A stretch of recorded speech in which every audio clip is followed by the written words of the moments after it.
Saudi আরবে বসবাসরত প্রবাসীরা 2026 সাল থেকে নির্দিষ্ট এলাকায় বাড়ি বা বাণিজ্যিক সম্পত্তি কিনতে পারবেন।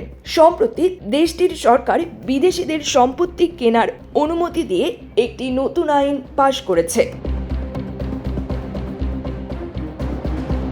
প্রথম পর্যায়ে রিয়াদ, জেদ্দা ও আরও কিছু নির্ধারিত অঞ্চলে বিদেশি ব্যক্তি ও কোম্পানিগুলো সম্পত্তি কিনতে পারবে। তবে ধর্মীয় ও সাংস্কৃতিক গুরুত্বের কারণে মক্কা ও মদিনায় সম্পত্তি কেনার ক্ষেত্রে কঠোর বিধিনিষেধ থাকবে।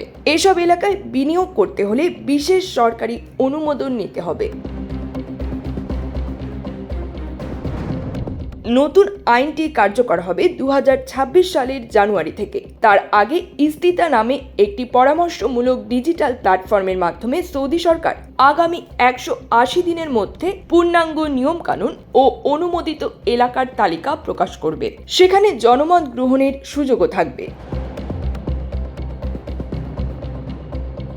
এই আইনের আওতায় বিদেশি ব্যক্তি ও কোম্পানিগুলো সৌদিতে আবাসিক বা বাণিজ্যিক সম্পত্তিতে বিনিয়োগ করতে পারবে। অর্থনৈতিক বিশ্লেষকরা বলছেন, এই পদক্ষেপ সৌদির অর্থনীতিতে বহুমাত্রিক করতে এবং বিদেশি বিনিয়োগ আকৃষ্ট করতে সহায়তা করবে। বিশেষজ্ঞদের মতে দুবাই, দোহা বা আবুধাবির মতো শহরগুলোতে বিদেশিদের জন্য সম্পত্তি কেনার সুযোগ থাকায় সেখানে বড় অঙ্কের বৈদেশিক বিনিয়োগ এসেছে। সৌদিও যদি পরিকল্পনা অনুযায়ী এগোয় তবে রিয়াদ ও জেদ্দা মধ্যপ্রাচ্যের নতুন বিনিয়োগ কেন্দ্র হয়ে উঠতে পারে। নিউজ ডেস্ক, প্রবাসন নিউজ।